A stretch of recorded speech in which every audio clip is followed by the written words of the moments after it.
Some of the parts of my story are difficult to tell, and the reason is that some of these people in my life are still alive, so it makes it kind of awkward. And yeah, so that's there'll be parts of this story that I'll have to mask somehow to tell, but the person in this story has already passed away. It's my oldest full brother, David. He died a few years ago, and he was the first brother that I met. As I said earlier in these videos, me meeting all my siblings was something that took nearly 30 years to accomplish, which in itself is completely ridiculous. But my mother's mental illness splintered the family in so many different ways over the years, and the things that had happened to her. The reason that I never met Jim and Sharon until way late in my life was because, she had given them away. And David I didn't meet because he left home at the age of 16 because he was just tired of everything that was going on there, and left and went to Thunder Bay, Ontario, and never looked back. To give you a little bit of history on him, he was the firstborn to my mother and father. And according to my other brothers and I guess mother too at certain points, he was the golden child. He could do no wrong. He was beyond reproach. They gave him, everything that he wanted. Sometimes at the financial detriment to the rest of the family. Like, there was always all these things, like little things that came up over the years, like he had to have a new pair of skates every winter, so my father would buy him brand new skates while the other boys were, getting the hand-me-downs and the second hands. And he grew up even in poverty with my mother and father in Shetty Camp, in a life basically of privilege, because my mother just doted on him continually, and my father would just go along with my mother just to keep the peace in the house. And so he grew up feeling privileged, or entitled, and that he was the number one kid, and that was it. So when Bob and Joe came along, he had the typical sibling jealousy, except unfortunately he inherited my mother's insanity. And the things he used to do to Bob and Joe were terrifying. Like,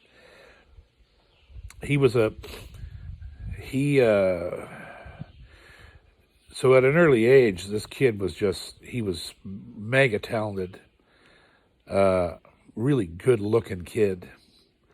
And he used to get beat up by the French kids going to school in Shetty Camp. And so it only happened a few times. And he was bilingual. He could speak French when he was a little kid, because they lived in a French community, and the school was in French. Very little English in the school back in those years. So he was bilingual, but he was a white kid. He wasn't French Acadian. He didn't look French Acadian. He looked like my mother. He was blonde haired and blue eyed and white skin, and he just didn't fit in up there. And so he had his issues with that whole trying to fit into that culture. Somewhere along the way, I think once they had moved out of Shetty Camp, gone down to Great Village here in the mainland of Nova Scotia, he started to develop. He was probably 8 or 9 or 10 years old or something like that. He started to develop mentally, and the guy was a genius. He was an absolute genius. He by the time I met him and started hanging around with him when I was in my teens, the man, read Einstein and Stephen Hawking, and he could discuss, that type of mathematics and science and concept, and he was a master carpenter. I can measure things just by looking at it. He would say, well, that piece of wood is 7 inches and 5/8, and he'd go measure it, and that's exactly what it was. That's how incredible this guy's intellect was. He had tremendous intellect. So when he got down to Great Village and started going to school there was a kid there that was bigger than everybody else, and this guy took advantage of that, and he used to beat people up just for fun, take their lunches and take their books, and Dave was the victim of this guy on numerous occasions. He used to beat him up every day. They run into each other. Dave would get a pounding. So I think Dave was probably 12 or 13 years old. He got into bodybuilding, and they didn't have money to buy weights, and there was no such thing as gyms in those days. So Dave built a complex pulley system in the barn. And for weights, he used buckets full of concrete that he mixed up, and he built basically a weightlifting system in the barn with these pulleys and hooks and ropes. And he started to lift these weights, and started I think he bought magazines on bodybuilding and Charles Atlas and all this other stuff. And about a year into this, when this kid jumped him one day, Dave beat him unconscious. He finally fought back, and he nearly put this kid in the hospital. And that was the beginning for Dave. Dave, at that point, snapped or something. He became violent. He was a man who he became aware that he could physically intimidate and overpower just about anybody. And so that's sort of how he began to live his life. It was long about this time that he got into wrestling as well, because he wanted to use it to fight people with. So he used to test all his wrestling moves on Bob and Joe, and nearly half kill them. He choked them out. He did all kinds of this horrible stuff to his brothers. Like, there was one thing, just to give you an idea of just how nuts he was and how little respect he had for anybody else's well-being, possibly even their lives. He, at the age of 13 or 14, he built a working crossbow. This is how smart he was. He had no plan. No schematics. He figured out how it was done. He built a working crossbow out of a car spring. And he built his own quarrels, created the tips, the feathers, the flights, all that stuff. And he built this crossbow that could fire a quarrel right through the barn door. Right through it. That's how powerful this crossbow was. Well, he got it in his head that he was going to play William Tell with Joe and Bob. And he literally forced them. He told them to get up against I don't know if it was Joe or Bob, it's hard to say, but he had one of them, or both of them maybe, get up against the barn door with apples on their heads. And he threatened to kill them if they moved. If you move, I'm going to shoot you right in the heart. Like, that is and he did. He shot the crossbow at them and he missed them by a mile. But this is how he had this the only way to describe it was there was a switch in Dave where he just went from good to evil, like a light switch. And I say these things about him, but he was a great man. He was a good guy too. But he had an unpredictable. You could never tell what was going to set him off, but you had a small menu of it in your head. You never wanted to question him or call him out on anything he said, or like he was a very scary man, especially in his younger years. By the time I met him, he was terrifying, but when he was young, I don't know whether I would have wanted to have been in the same room with the guy, because you just had no idea what he might do. If you said the least thing that would set him off, you probably were going to get severely injured. And so he went, his story becomes tragic because, and all of this is going to seem so strange to people watching this, but he moved to Thunder Bay, and he found a woman up there. I won't name her, but I suspect that it was not fun living with this guy. And when I was 8 years old, the year my father died, in the summer of that year, we all loaded up. Me and Mom and Dad loaded up in the Chrysler Newporter, a big purple land yacht. And we drove to Thunder Bay to see Dave. Now, the only contact I'd had with Dave through that point were these cassette tapes that he would send us of him playing and singing. This man was a brilliant musician. At the time, he was a carpenter, of course, in Thunder Bay, and he worked for Abitibi, the paper. He was working at a mill then and doing carpenter on the side, and he was the most popular live entertainer in the whole city. They called him Hank. That's what his nickname was, because he sang all the Hank Williams stuff. And he would literally pack clubs in Thunder Bay for 5 nights a week. And the bars were literally fighting over who was going to get him next. That's how popular he was. He would just pack people into those places like sardines, and then get up in the morning at 6 o'clock and go to work. He was tough as nails.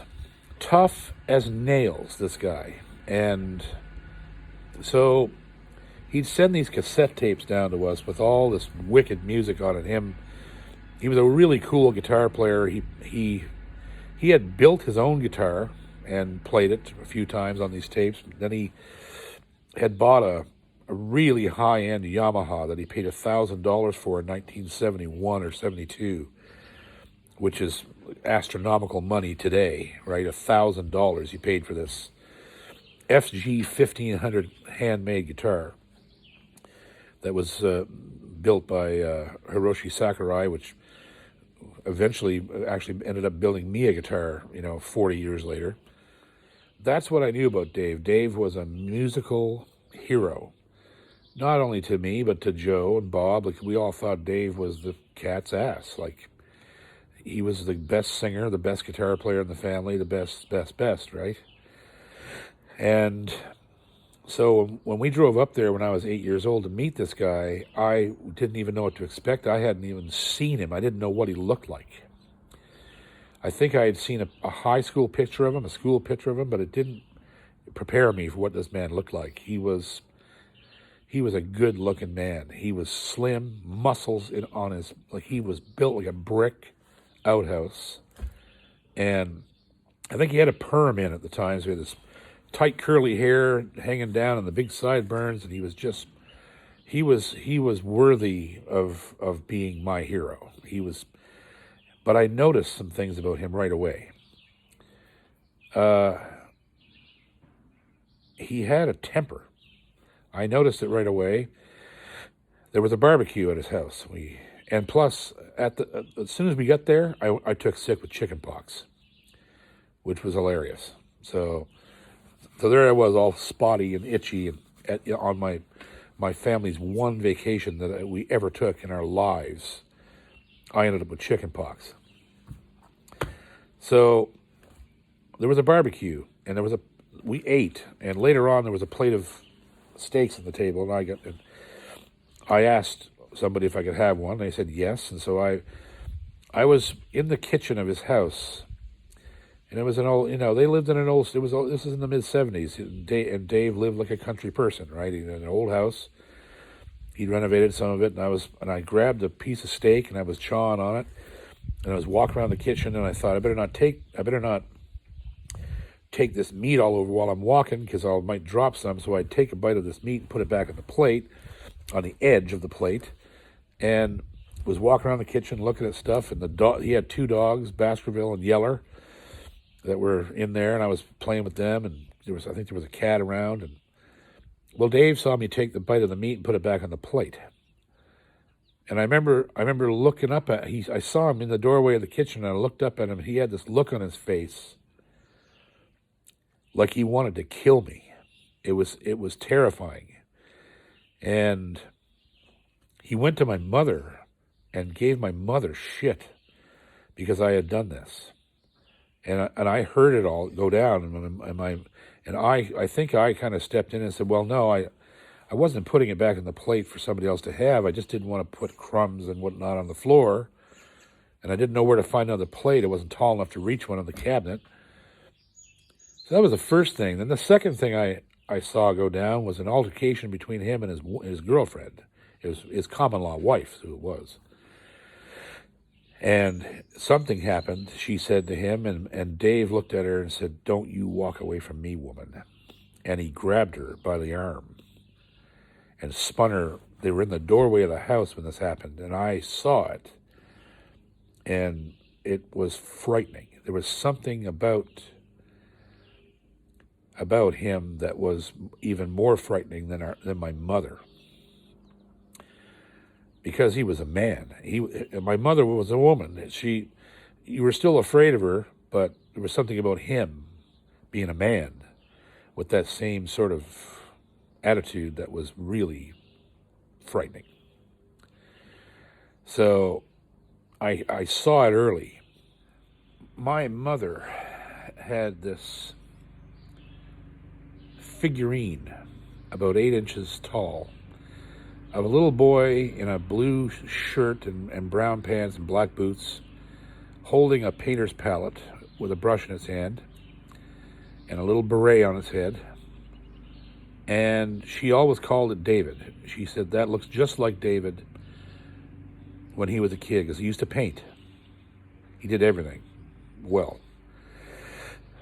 So to hear her talk, and everybody else, whatever. But she used to call him David. That was David. And the figurine lived on top of the piano. It's where that thing always was, and I was forbidden to touch it. And she was fixated on that figurine. She in her mind, she felt if that figurine remained safe and in one piece, that her son would also remain in one piece. Over the years, during all the move, because we moved continually, it was just never ending. The ends of the paintbrush broke off, like the handle and the brush part, they were missing. But the rest of it was intact. Well, something happened to either it fell off the piano or something happened to it, and the head broke off. And it was really weird. The break was right underneath the left ear, and it was an uneven break, and it went down like this, and the head had come right off. And she went into a blind panic. And,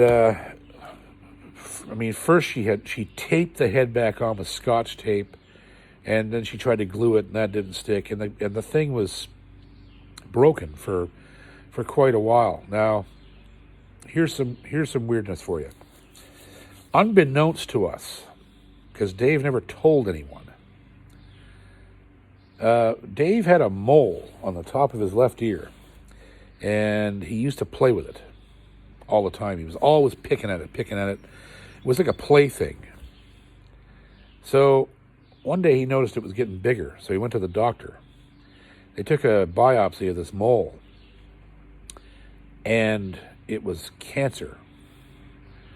So they cut it out. They cut a wedge out of his left ear. And this is a man that was so vain in those days about his looks, and was a performer. He was an entertainer as well, but he was a really, really good-looking man, and he was very vain about it. And they cut this wedge out of his ear, so that was bad enough. Then, right afterwards, he started to get a swelling behind his earlobe. Went back to the doctor. He had one of the most aggressive forms of melanoma cancer that you could possibly get. The mortality rate for this type of cancer was actually this one here turned out to be lymphoma, and the mortality rate was 20%.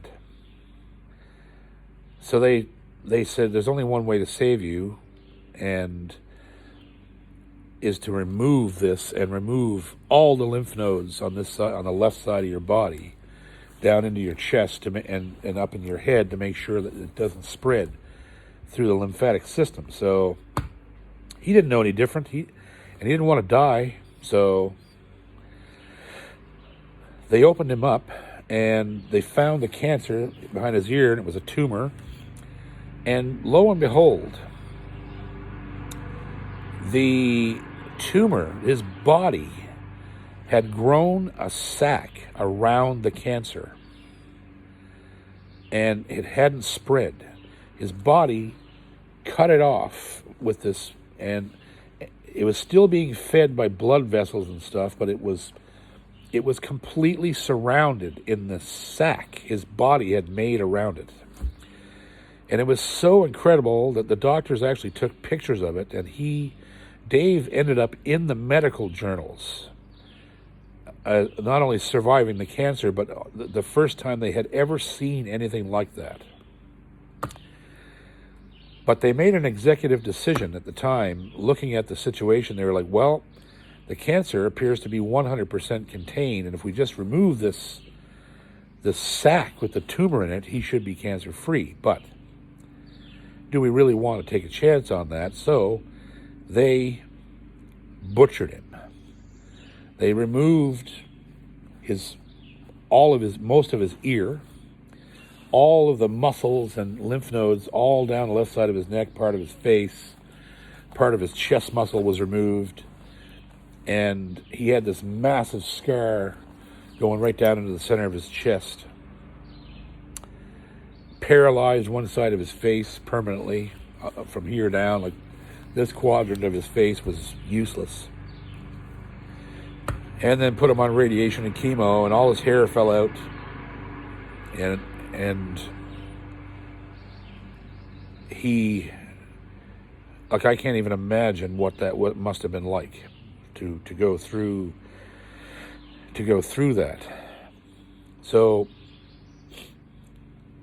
they thought he might die just from the treatment and the surgery.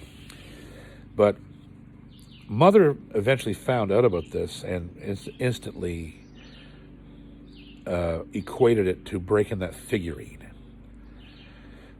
which is a little bit weird because it really happened that way. The figurine broke, and he ended up with this giant cut in exactly the place where that figurine was broken. I know that's weird, but it is what it is. I saw it with my own eyes. So she glued the thing back together, and he survived the cancer. Unfortunately, he didn't survive the cancer intact, physically or emotionally or mentally. And it was during this time that, this started to happen, right after we saw him that summer. And, of course, Dad died in December, and Dave was strangely absent. But the reason he was absent is because he was going through this situation and was either too proud or ashamed or whatever it was to let anybody in our family see him like that. He referred to himself actually several times as he told us he looked like Frankenstein's monster. Why would you want to see, anything like that? And I imagine he probably did. They mangled him really badly. And so after Dad died, the relations between us and him were strained.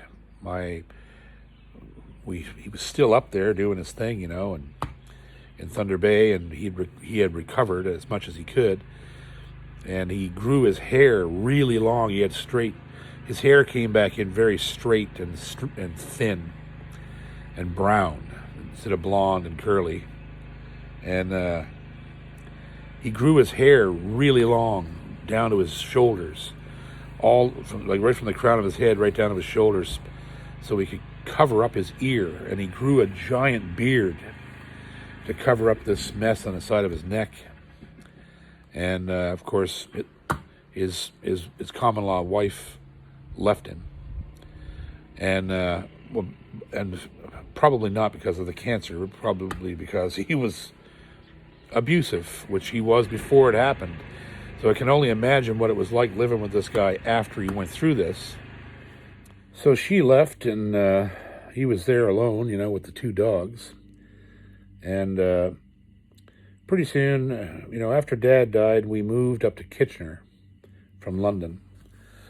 And because we basically had to go into low rental housing is what we ended up living the rest of my time with Mother from the date of my father's death was spent in low rental housing. Like, it was all we could afford. We were living, at one point just living on, I don't know, it was ridiculously low sum of money, like a couple $100 a month is what we were living on, plus the city and the county or municipality, whatever, welfare paid for the rent and whatever, right? It was rough times. So we started to hear from Dave more, He sent a few more tapes down. He was still, playing and making these tapes and sending them down to us. And I remember Joe went up to visit him in Thunder Bay, and they made some music together and recorded it, and he sent it down. And he did a magic thing,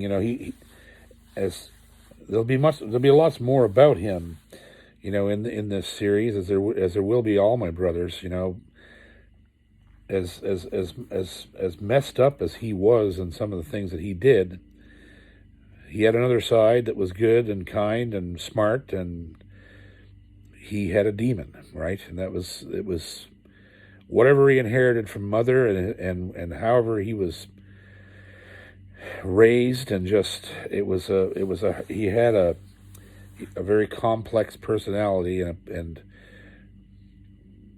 I can't hold all of it against him, nor could I with anybody. Like, people do stupid things, right?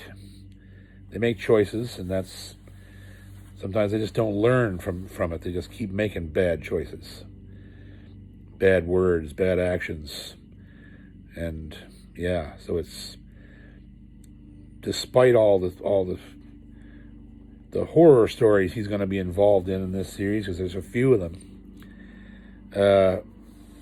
his music was an extreme inspiration for me, just because he was so brilliant, and he had a great taste in music, and that part of him made me very happy and very pleased, and all of us. He was, as a musician,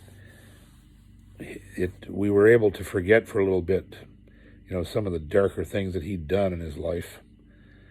And at one point, I think when Joe went up to see him, he had bought a banjo. And he had recorded himself playing the banjo, and it wasn't very good. He bought a book. He bought an Earl Scruggs book, and he kind of got through a few rolls, and he was good at fingerstyle guitar, like playing rhythm, playing rhythms patterns and fingerstyle. So the banjo wasn't a great leap for him.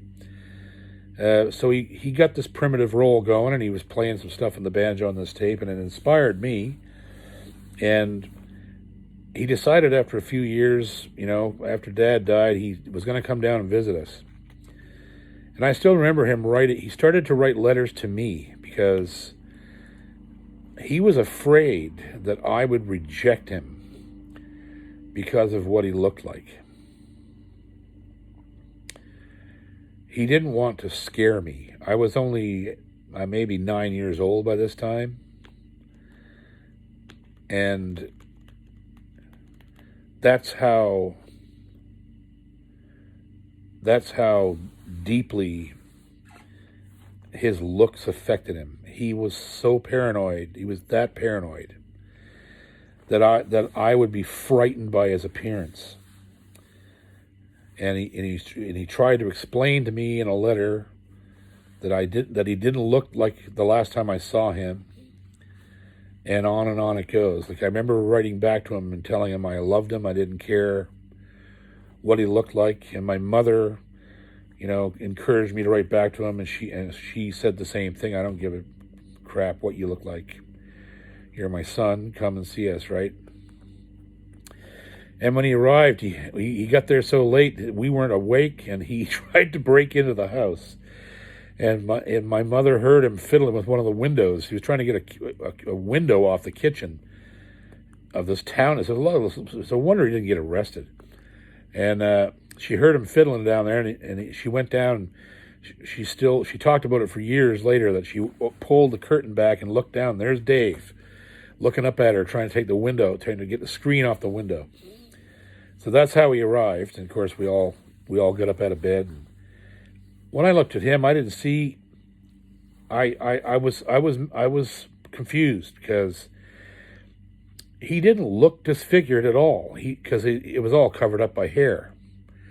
He just looked, and he'd gained a lot of weight because of depression, and he probably thought he was dying, so he didn't give a crap what he ate. So he medicated himself with food, and he was overweight, and he was just a big, jovial guy with a big fat beard and long hair hanging down. And I wasn't afraid of him or questioned what he looked like, but it mattered to him. And so yeah, I remember, just running into his arms and hugging him, and he was giggling and laughing, and thought that was great. Well, of course, he stayed down for about a week or 10 days. I can't remember how long he stayed, but he brought his banjo.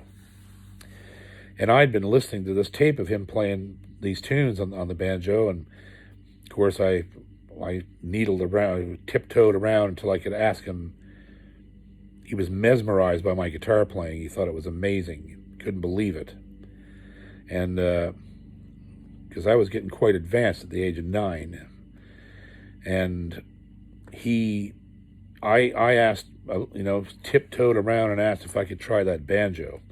And it was just a cheap $100 banjo. I think it was an Aida, or whatever, however they pronounced that company.